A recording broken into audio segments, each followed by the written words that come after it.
Sur l'actualité, bienvenue à tous. Les FARDC contrôlent désormais la situation sur la ligne de front après les affrontements qui ont opposé dimanche après-midi l'armée congolaise au groupe rebelle du M23. Jusqu'en fin de matinée de ce lundi, l'armée pilonnait encore les positions du M23 pour s'assurer que l'ennemi est repoussé le plus loin possible de Goma.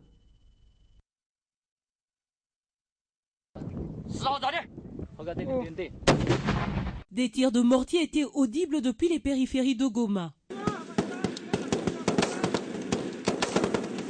Ces affrontements sont intervenus alors que la brigade d'intervention de l'ONU se met en place et que les discussions de Kampala se trouvent dans l'impasse. Après une brève accalmie la nuit de dimanche, les accrochages ont repris lundi dans la matinée. Ces combats n'ont impliqué que des rebelles du M23 et des soldats de l'armée congolaise sans l'appui des forces des Nations Unies.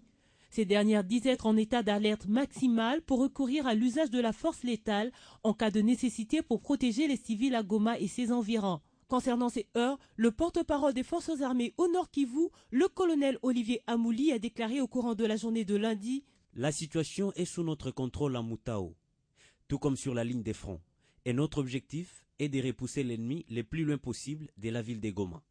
Information confirmée par les autorités coutumières locales des groupements Roussayo et Kibati, ainsi que la société civile du territoire de Nirangongo. Jusqu'en fin de matinée, les FARDC pilonnaient encore les positions du M23. Le M23, qui avait occupé Goma pendant une dizaine de jours en novembre 2012, avait quitté la ville sous la pression des pays de la région en échange de négociations avec le gouvernement. Depuis, ces discussions achoppent sur l'évolution du M23 et l'intégration de ces hommes au sein des forces armées. Justement, à ce sujet, Lambert Mende, porte-parole du gouvernement central, a fait le point ce lundi devant les journalistes. 120 assaillants tués avec une dizaine capturés et 10 soldats dans les rangs des FARDC. C'est le bilan provisoire des affrontements dimanche à Mutao et Roussayo entre les éléments du M23 soutenus par les troupes régulières rwandaises et l'armée loyaliste de plus en plus redoutable dans la défense de la patrie.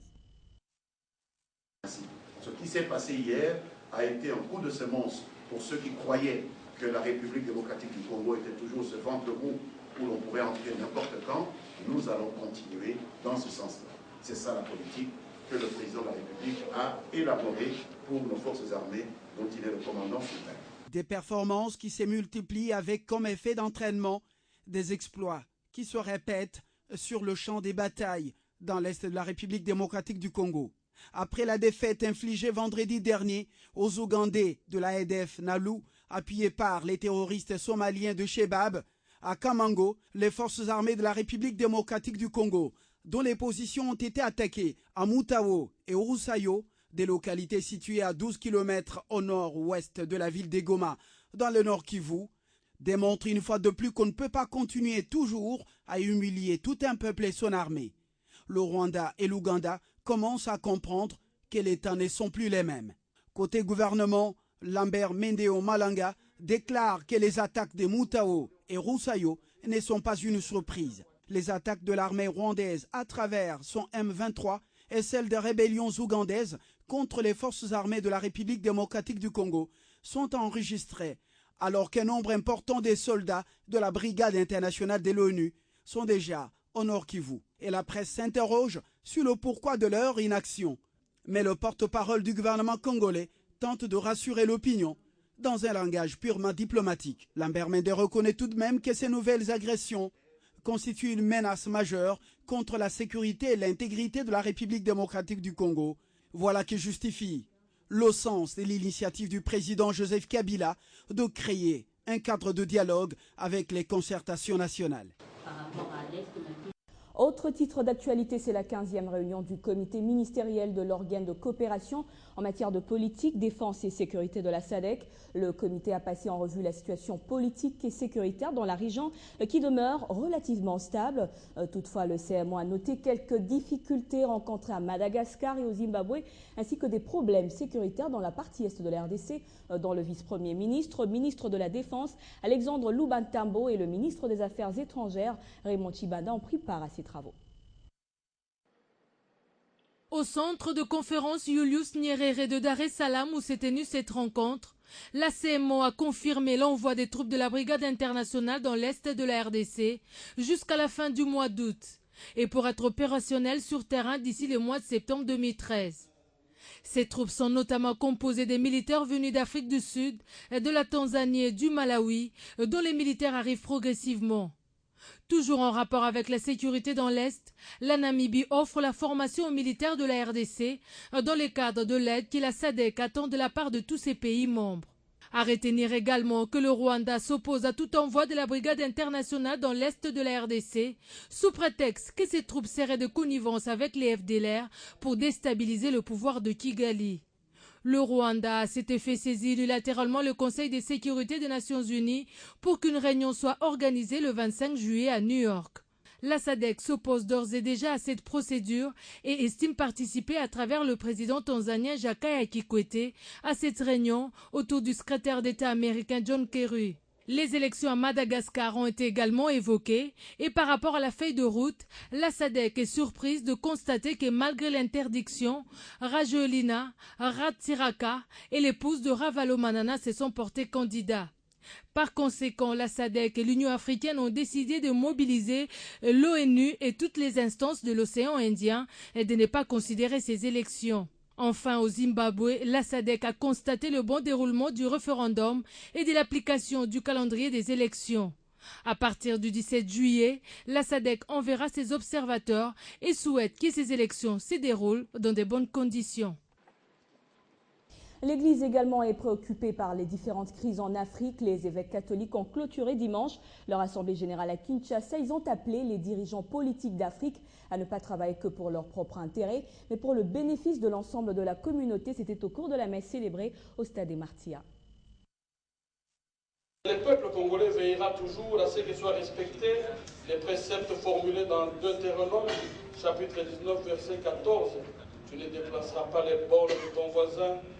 Par les ancêtres. Cette déclaration du ministre de l'Intérieur pour le camp de la RDC à l'ouverture de ces assises n'aura pas changé la vie des évêques catholiques qui pensent que les dirigeants politiques africains seraient plus dans les intérêts personnels au lieu d'être au service de tous. Dans la foulée, ils ont invité également les Africains à s'engager urgemment dans le combat pour un ordre juste où chacun peut jouir des droits liés à sa dignité humaine dans tous les domaines de la vie. Dans leur message, les évêques d'Afrique et de Madagascar fustigent le comportement de dirigeants africains qui, selon eux, demeurent indifférents à la misère de leurs frères. Les évêques dénoncent aussi les guerres récurrentes qui sévissent dans l'est de la République démocratique du Congo, occasionnant de millions de morts et des viols. Sachez également que la 9e session de l'Assemblée parlementaire de la francophonie s'est clôturée vendredi dernier à Abidjan, Côte d'Ivoire, avec la signature de la déclaration condamnant les atrocités dans l'est de la RDC. De retour à Kinshasa, Aubert Minakou, qui représentait la République démocratique du Congo à ses assises, a confirmé la tenue des concertations nationales dans un bref délai. On l'écoute. La tenue des concertations nationales est irréversible. Elles se tiendront nécessairement et à court terme, puisque le peuple congolais en a besoin. Il s'agit d'une coprésidence, je disais, et donc nous devons nous concerter, poser tout acte ensemble, le président du Sénat et moi-même. Il est tout à fait normal que la majorité, la société civile, parce que la société civile, même si j'étais à l'étranger, a émis un point de vue assez clair et positif. L'opposition a émis des observations et même des appréhensions. Ça va de soi dans une démocratie. Mais l'essentiel pour tout homme d'État maintenant, c'est de voir que devons-nous faire pour que les concertations nationales se tiennent rapidement, parce qu'elles doivent se tenir. C'est une nécessité impérieuse pour le peuple, parce que le chef de l'État a voulu passer par cette voie-là. Nous devons écouter l'opposition, lire les appréhensions de l'opposition et trouver une solution. Et je crois qu'une ordonnance signée par le président de la République, dans un contexte que le nôtre, où il y a une constitution, où il a été élu, on peut émettre des observations sur l'ordonnance, mais c'est à lui d'assumer ses prérogatives constitutionnelles. Et donc, moi, je ne pense pas qu'on puisse pousser le président de la République à changer l'ordonnance. Mais il y a le règlement intérieur, qui a été authentifié par le président du Sénat et de l'Assemblée nationale, afin d'éviter que les premières séances des concertations nationales ne puissent s'enliser. Ce règlement intérieur peut connaître des modifications sur base des observations pertinentes et de l'opposition et de la majorité, puisqu'il y en a aussi du côté de la majorité. Puisqu'on parle des concertations nationales, à notre débat s'est ouvert au grand public. Il ne s'agit pas d'un débat politique à proprement parler, mais plutôt d'une guerre de mots. Si la majorité pense qu'il n'existe aucune différence particulière entre les concertations nationales et le dialogue national, l'opposition, elle, estime par contre que ces deux concepts sont parallèlement opposés. Je vous propose de suivre ici quelques points de vue. Il n'y a rien là, ils sont en panne de stratégie, ni en panne parce que parlons vrai, lorsqu'on parle d'une concertation, c'est-à-dire que les gens qui viendront vont parler, ils vont discuter entre eux, ils sont concertés. Lorsqu'on parle du dialogue, c'est-à-dire les gens viendront, ils vont toujours se retrouver, ils vont discuter. Donc le mot n'a rien à voir. En fait, ils ne disent rien. Ceux qui doivent dire la vérité, c'est que nous voulons avoir des garanties qu'à la sortie de là, on sortira avec des portefeuilles ministériels ou de mandataires. On devrait éviter ça parce que c'est ce qui a fait capoter tous les dialogues qu'on a eu. Lorsque vous suivez ce qui s'est passé à la conférence nationale souveraine, je crois que ce soit l'opposition, que ce soit les pouvoirs, tous on devrait avoir en face comment résoudre le problème qui se pose. C'est au fait dans ces dialogues qu'on saura exactement qui aime la République et qui n'aime pas la République. On va prendre les sports pour parler éliminatoire zone 4 de la Coupe du Monde de volleyball dames prévue au Gabon. Les Léopards Volleyball de la RDC quittent Kinshasa sauf imprévu ce mardi. Destination le pays d'Ali Bongo pour participer à ces éliminatoires. Le but étant de se qualifier au prochain tour. Et ce lundi, les filles de la RDC étaient sur le terrain annexe du stade des Martyrs pour une dernière séance d'entraînement. Ici, Jean Selva, entraîneur de Léopard Volleyball Dames de la RDC, donne les dernières consignes aux filles qui s'envolent pour les Gabon ce mardi, participer au premier tour des éliminatoires zone 4 du mondial de la spécialité. À cette dernière séance d'entraînement, l'entraîneur est resté confiant quant à la préparation technique et tactique des filles et rassure. Déjà, nous sommes à la fin de nous, c'est-à-dire que nous avons déjà terminé la préparation. Ça, c'est la dernière séance. Donc, l'équipe est prête pour aller chercher la qualification à Libreville.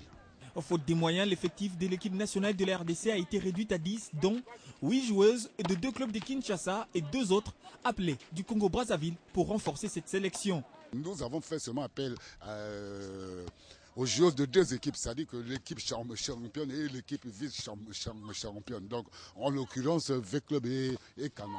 Et nous avons fait appel à deux athlètes de Brazzaville qui évoluent à Brazzaville, mais qui sont en forme, c'est tout. Butées aux conditions de préparation difficiles, ces filles se sont toutefois surpassées pour une bonne prestation au Gabon avec le but de revenir au pays, qualifié au prochain tour de ces éliminatoires. Une fois déjà quelqu'un vient de Brazzaville, renforcer une équipe comme ça, c'est déjà bien pour aller faire quelque chose. Nathan que to sali et l'équipe bien. Mais to keneka à place to kende. To c'est le moins bien, to c'est ça va congolais, to c'est ça va tout la fédération malgré la qualification, elle, les oblige à finir parmi les 3 premiers dans un groupe constitué du Gabon, pays hôte, du Tchad, du Cameroun et du Congo-Brazzaville.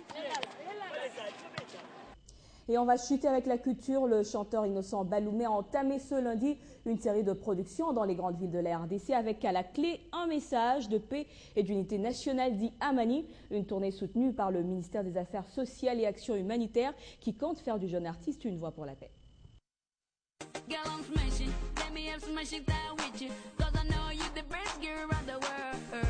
Après une tournée réussie au State, Innocent Baloumé entame de ce lundi 15 juillet une croisière dénommée Amani la paix en Swahili.